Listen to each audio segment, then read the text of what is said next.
Hey guys, welcome to the Magic Table. This is Stephen Bowman here with Daniel Caballero. I always jack up his name. Brother, how do you say your name? Caballero. Caballero. Caballero. Caballero. Yes. Okay, all right. I'll It's keep the working same. on it, guys. Anyway, welcome back. This week we're going to be talking about our mana bases and how to make them the best. I think everybody wants to know and wants to talk about first what happened to your arm. So there was this squirrel that kicked my butt. Is that what happened to Squirrel? His name's Totsky. He's indestructible. He's a 4-drop 1/1 that always has to attack. I Anyway, think what he means is that somebody got really upset with how broken one of his decks are, which honestly, I completely understand. Multiple times I've wanted to break this man's arm. Like somebody finally multiple pulled it times. off. Yeah, I know. They finally got you. Was it you? No, I only wish it was me. I'm quick and I'm nimbly. I can get away from most of my attackers. It's my defensive mechanism. Yes, he was very, very quick. That's unfortunate. He ran away again. So yeah, I got a broken arm. Yeah, it's gonna heal. We're It's move gonna on. heal. He'll be okay. He's a big boy now. Mommy, wow, I'm a big boy now.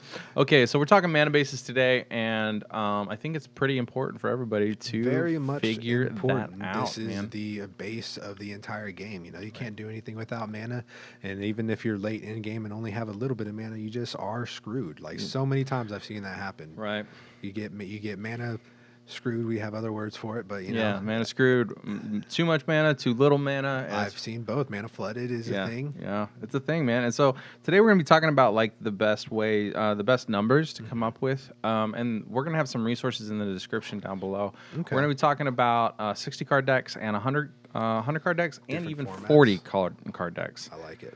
So you're gonna get pretty straightforward answers if you just Google this, but we're gonna go into some nuanced stuff. 100 card deck. Yeah. Commander, the greatest, one of my favorite, at least, concepts to Heck play yeah, under. man. Yeah, It's so fantastic. fun. The singleton format, it's really great. It's also very interesting though, because I know in Commander, as for other styles of play, you can't have all of these really cool lands and have multiples of them. You can only have one. So Right. it definitely hurts the player who's playing with like a multicolor deck, depending on how many colors those Right. are involved.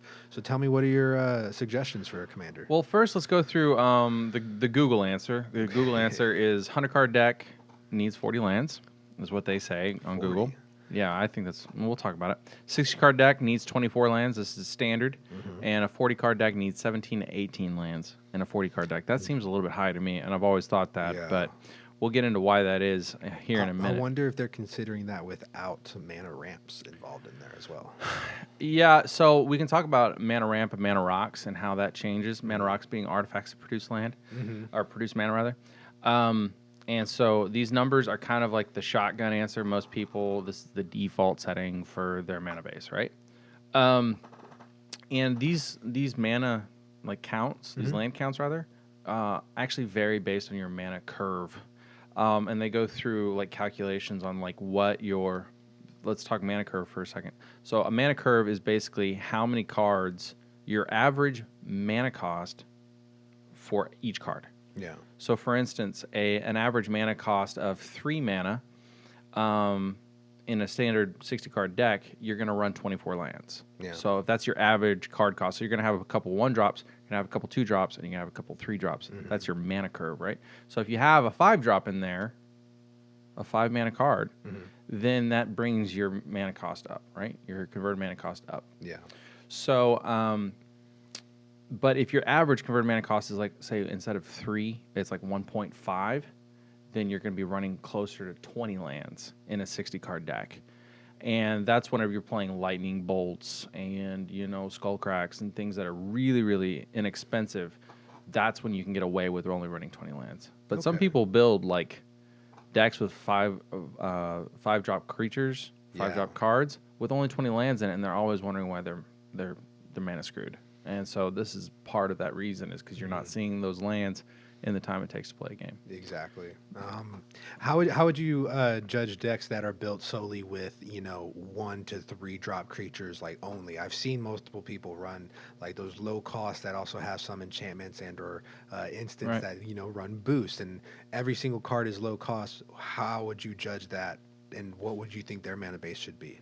So a person that's running like everything in their deck is 3 or under, I'm saying they're going to probably run in the neighborhood of 22 lands, typically. And that, if you're running under 3 converted mana cost, you're starting to look at the format in a more competitive way. because your 5 and your 4 and 5 drop cards should win the game in a competitive format. Yeah. If you play this card, you win. Yeah. And that seems a little bit absurd for Commander players because you're not winning the game with a 4 and 5 drop card because you've got 4 opponents, 3 opponents rather. And so in competitive formats like Standard and Modern and Pioneer, those 4 and 5 drop cards should win. Yeah. You resolve this card, you're going to do gross things. And in Commander, that's just not the case. Now, and also these kind of mana bases will vary depending on your budget. Yeah. I want to bring it up because it's so important to the format. The most recent Kaldheim set released a cycle of lands that are dual lands that are at the common level. So anybody can fix their mana base in a commander, especially Yeah. for pennies on the dollar, as opposed to spending like $5 to $10 per land. You're spending 20 cents. Wow. So, and these are lands like a forest island or a forest plains. Do you know if these are included in any of their regular booster packs? They're in the regular booster packs for Kaldheim. Probably like the 1 per pack or something. Yeah, something like that. It's Yeah. and I went out and I bought The like special 4 lands, of each. because I of them. know each pack gets like a few basic lands, and then this is probably taking the spot of one Right. of the special lands. Yeah, and that's what's really nice about these. Over time, mana bases get a lot cheaper, but the more expensive the lands are, the more expensive your deck is. The hardest part in any format you're going to play is 90% the land. The Yeah. land just, it makes your deck so much more expensive. The key culprits right now are fetch lands. Fetch lands being Yes. ridiculous. So a fetch land, you can go and buy that fetch land, and then now with these Kaldheim lands, you can fetch for those Kaldheim lands and put them into play. Yeah. Whereas you would normally only use the fetch lands to go get a basic or a shock land. Now you can go get a 20-cent card as opposed to a $20 card Yeah. with this fetch land. So it reduces your budget significantly, and it's really great for a lot of these guys that are just starting out. I love it. That's great. I love being able to get into this game very easily. And I mean, would these be involved in some of these new sets like pre-con commander decks as well? Yeah, these pre-con commander decks are fantastic, and They are some of the greatest ones. they are. They work and they do some gross stuff. Like some of the stuff that we build with a mix of everything can barely hold a candle to some of these precons. Absolutely, and I would think that that's because one, they've printed cards specifically, like brand new cards for these commander decks that you've never seen before, and like, oh, that's really good in this deck. Oh, it was printed for this deck. This all makes sense. It's almost like they did that on purpose. Sorry about that, guys. Anyway, so talking about like an EDH deck on Wild run 38 to 40 lands. Yeah. And this is what I would call the most popular casual format. I don't run that many lands in most of my decks because I'm a green player. And I do the same. One of my better commander decks right now is I call it Cuddle Buddies. It's my It's Naya. It's green, white, blue. it's my- Green, white, red. Yeah. Yeah, green, white, red. It's my Dino deck, and I only have 30 lands in it. And I think that's a mistake, but we'll talk. I thought so as well, but when I ran it, and since I've ran it, I've only been mana screwed once, and I've ran it a few times. I know, and you won that game only because I went through your deck and put a land on top. No. Well, I did win that game, and you did Yeah, that. I did. But that was the only time I was ever mana screwed. So okay. The first time I played it, though, I did drop 5 different people in a commander format. Just saying. Yeah, everybody ignored his Domri, and now everything has haste. What It hexproof? was haste, hexproof, double Trample. strike, and trample. It was gross. It Don't let it Domri made ultimate. every one of my creatures just gross. We couldn't do anything. We were so hosed. It was beautiful. So there's a couple ways of mana ramping. We know the traditional way is like rampant growth. Go Yes. search your library for a land, put it in play, Love tap. that, love Love that. it. One of the and I would say going and getting a land from your deck and putting it into play is the most safe way of mana ramping. We'll talk about why that is here in a second. But then we get into mana rocks, which are the Your artifacts. Yeah, that tap for mana. And then you further down, the least safe way is creatures. Yes. So Land of War elves, those kinds of things. Land of They're War tribe. fast. Yeah, Land War Tribe. Those things are fast. The Yes. creature-based mana ramp is fast, but it's very vulnerable to like Day of Judgment and Wrath of God and those kinds of things. So land ramp. There's this unspoken thing in Commander where people stop playing you if you destroy their lands. So destroying lands has become kind of taboo in the format. I've loved that. There's a combo I run right now in one of my decks that is aggressive mining with Oh God. harmless offering. Oh. You know, to give it to one of the other players, and it's every upkeep makes you have to take another land out. So That's anybody gross. can just get That's just taken out of the game completely. yeah, and that kind of thing is gonna get you like nobody's gonna want to play. Read that deck into our anymore. politics episode last week or last whenever, you know. The whenever we politics of posted. getting invited back to the table. But anyway, so land of destruction is a little bit less common, but if you do start running it, know that there is a real Yes. temptation for your group to not let you come back. The next one is mana rocks. The most common are the signets. They are 2 mana, and they will tap for usually a pair of colors, like Rakdos. Rakdos signet will tap for a red and a black, but you have to put 1 generic into it. So you're going to get a net gain of 1. Yeah. So that a Rakdos signet will only net you 1 more mana, but it's technically mana ramp. Artifacts are harder to remove in Commander, but they can be removed. The best signet ever printed, though, is Arcane Signet, which taps for any color of your commander. What would your opinion be on some enchantments? I believe there's one I run in my Cuddle Buddy deck that is New Horizons. You Right. enchant a land to give it an extra mana when it taps. That's actually a really good point. So enchantments are like kind of similarly vulnerable like artifacts are. So if somebody says destroy all enchantments or destroy all artifacts, you're going to lose mana that way. That is true. What's uniquely devastating about enchanted lands, like Wild Growth is an old school Yes. one. A Fertile Ground is another Yes, I one. believe that's another one Yeah. as well. Those kinds of cards are great, but you're vulnerable to different types of removal that's more common. And if somebody does decide to destroy lands, if they destroy 1 land, now you're getting 2 for 1. So, for instance, traditionally, Yeah, they could destroy that land that's enchanted. And then yeah, it and go now you away. lose the enchantment and the land, and that's why it can be detrimental. So if you don't Makes see that a whole sense. lot, then you're probably going to be okay. You just have to look out for who's your meta game. Yeah, Basically, right. you're going to have a meta. Like I bring a lot of board wipe because my meta doesn't play it. Exactly. Anyway, so with the signets, the mana rocks, be careful because Vandalblast is run in 16% of the decks in Commander. Vandalblast destroys all artifacts you don't control. Yes. So it's super great. Now talking about the creature mana ramp, so elves usually are the ones. Myr do it. The gold Myr, the silver Myr, the platinum Myr, they'll do it too.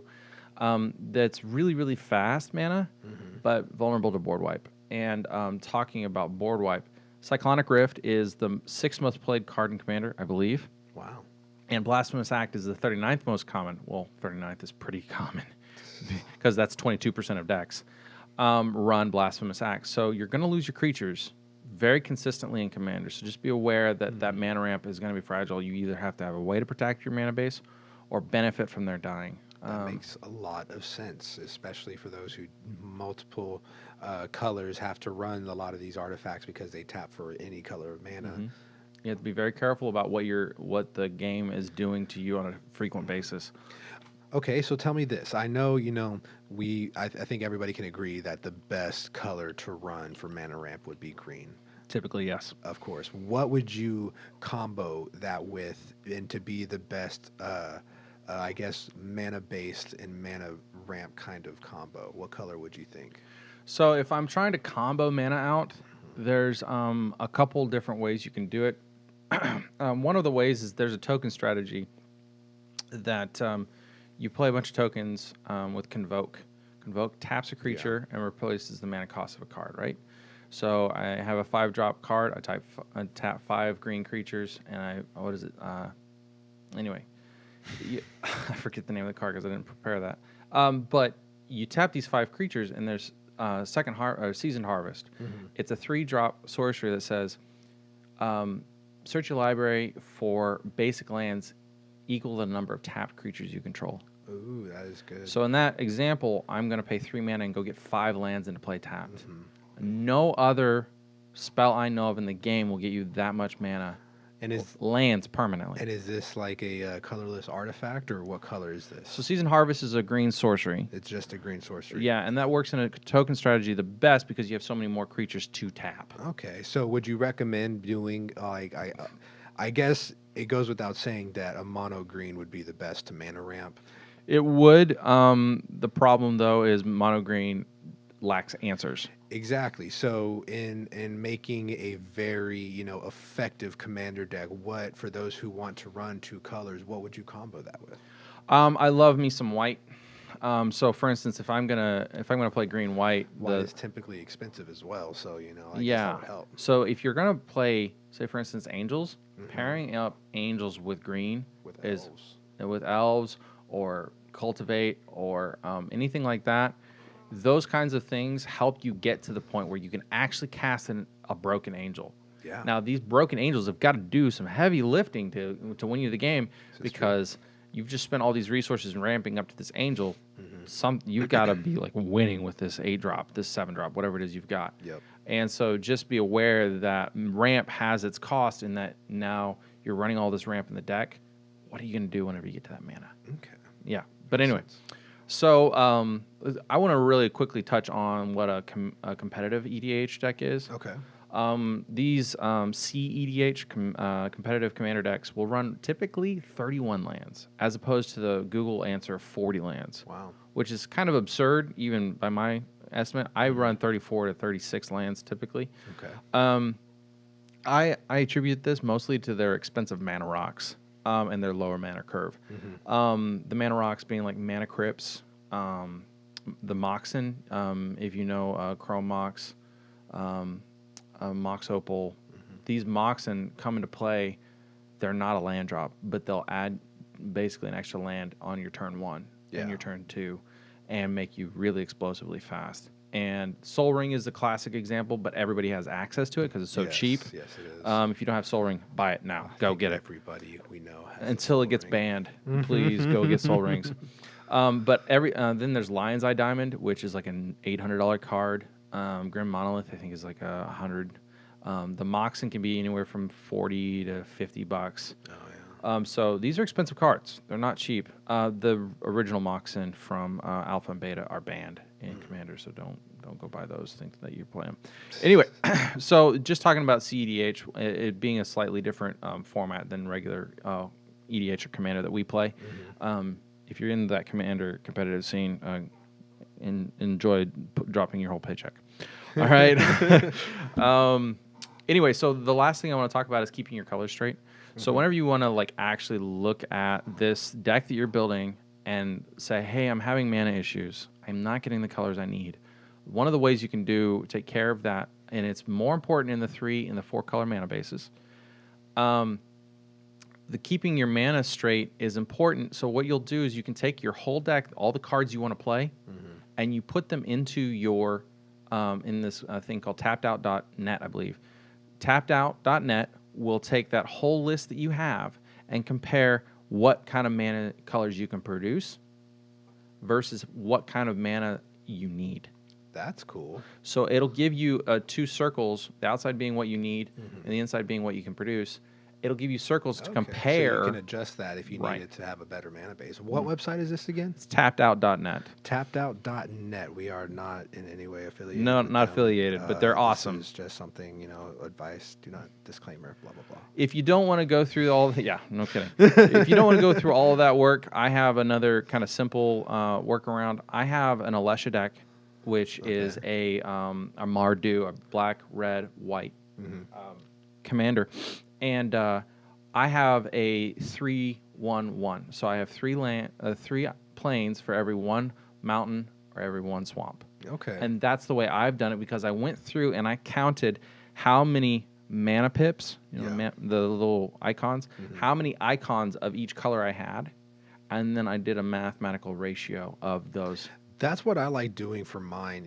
I have a lot of multicolored decks, and especially like in my Cuddle Buddy deck, it is not evenly green, white, or red. In fact, white and red is probably half of the entire deck. It is more so green, Right. strong. So when doing that, I had to adjust my mana base to be specifically green. Have, of course, the white and the red, and enough white and red to pull. And I had to do that ratio to where I would make sure I have the green, and when I needed, I was pulling these other colors as well. Right. And that's actually specifically a good point about green itself is I will if even if I don't have my big mana cards are green, they're mostly like white and red in your case. If they're not green, I will still default to having green as my primary source because I need it for my mana ramp cards. Exactly. Using things such as rampant growth or even most of these fetch lands in Cultivate, you can go and find the other colors you Yeah. need while you have the green base. Yeah, so having that green mana fixing base is really important. There's a new card in the newest set, Strixhaven, that's actually a colorless mana fixing card, which is gross. But I did want to mention something else though, is that something special about so in the 3-color, 4-color, and 5-color decks, I would almost run very, very, very, very few what I call utility lands, lands that don't produce multiple colors. Yes, that's true. Okay, and the reason why is because I need those colors so badly. Yeah, because if you have those and only the colors that you don't need, you won't be able to play those specific cards without having that color. And those colors, whenever you get into 3 and to 5-color ranges, you're going to have answers to other decks in those 5 colors, in those 3 colors. Yes. Because you have access to those other utility. Now, what I will say though is if you're in the 2 mana or 2-color or less, I'm going to maximize how many utility lands I play because those utility lands are going to give me a versatility that I lose by running 2 colors or Okay. 1 color. That makes sense. So in a mono green deck, I'm going to run like maybe 10 to 15 utility lands that produce colorless because I need to be able to interact with the game like that. The utility from those lands is more important. And most of these colorless tapping lands will also give you other abilities that you're able to use to your advantage. It's true, and so I did want to caveat that. So I'm not going to maximize. There's fewer lands that produce so for instance, if I look at a 3-color mana base, I've got exponentially more lands to go look at Yeah. than I do for a 2-color mana base. So 2-color mana base is only going to have like maybe 10, 15 lands that I want to run that are both colors, Yeah. whereas in my 3-color mana base, I can now get 3 times as many lands that produce one of those or 2 of those 3 colors, and now I can much better maximize what kind of colors I'm getting. Yeah, that makes And sense. so the 2 mana bases are a lot harder to build just because of the narrowness of those lands, and even worse in a monocolor. Yeah. But anyway, so Cuddle Buddies is an excellent example of like just a really, really good deck that needs more green. Cuddle Buddies. But anyway, so if you want to just default to the 1-1-1 ratio where you have one of each color, 1-to-1 ratios, that's okay, but you're going to run into issues Yes. early in the game. And there's cards that actually fix that in non-green colors too. Okay. Pilgrim's Eye is a really common one. It's a 3-drop artifact that says when it enters battlefield, search your library for a basic land, put it into play. No, not put it into play. It puts it into your hand. Another one is Burnished Heart, H-A-R-T. Burnished Heart is 3 to put into play and 3 sacrifice. Search your library for 2 basic lands and put them into play tapped. Okay. So in those colors that don't have green or those Yes. decks that don't have green, Some people don't run them. yeah, it's very, very good to have that stuff. Another good one is Traveler's Amulet. Is a 1-drop artifact, very, very commonly printed. Pay 1, sack it, go search your library for a basic land, put it in your hand. Yeah. And those are great ways to get into fixing your color whenever you don't have access to green. Anyway, so what are you working on, brother? Right now, I'm hoping to do a lot of what we talked about actually with the next deck I'm working on. It's going to be a Hydra Commander. Zoxera the Exemplary. It's a legendary Nightmare Hydra. Black, green, blue. Again, one of those 3-color decks. Death Touch. Tap. to add 2 mana of any one color to my library. So as a commander, I pull it out 4-drop, and I'm able to tap it for mana. Whenever I cast a creature spell or a spell with X in its mana cost, I get to create a 0/0 green Hydra creature token and then put X 1/1 counters on it. I am going to kill you so fast every time you play that card. That comboed with a highly green mana base, a lot of Hydras, a couple of black and blue, Oh, it's maybe gonna be some gross. Krakens, some Serpents, some bigger said it was monsters. Green, black, what? A red? Green, black, blue. Green, black, blue. So Green, you black, actually blue. lose the red Hydras, which is fine. However, I don't even have very many red Hydras. In my There's current one that, Hydra like, deck, I like a have like red-green. a lot of. I think my current Hydra deck is mono green. And the matter of having the red Hydras is that I haven't found enough of them to put in a commander deck to give it an equal Yeah. shake as far as red. The only really good red card that I can think of right now that is specifically great for Hydras is Mana Geyser, which adds red Yes. mana equal to the number of tap lands your opponents control. But Exactly. other than that, I'm like, okay, I don't really want to run red. Exactly. There's a few more black ones that I've seen, and I also think I can combo it with a lot of the, XX kind of creatures I have that are like Krakens, Serpents, bigger You just blue have big creatures. mana. Yeah. I'm going to have the big mana to just be throwing out these big creatures. Now, does this guy can you use the mana for creatures that don't have X in their mana cost? I can tap him and add 2 mana of any color to my mana pool. Right. That's his tap ability. And then it's when I cast a spell. Oh, okay. So Got it. even I'm if sorry. this is like an enchantment with a X in its circle for mana cost, I create a 0/0 green Hydra creature token and then put X 1/1 counter. So you're not limited on what you can spend the mana on? No. That's fantastic. So what I would do is protect the crap out of him.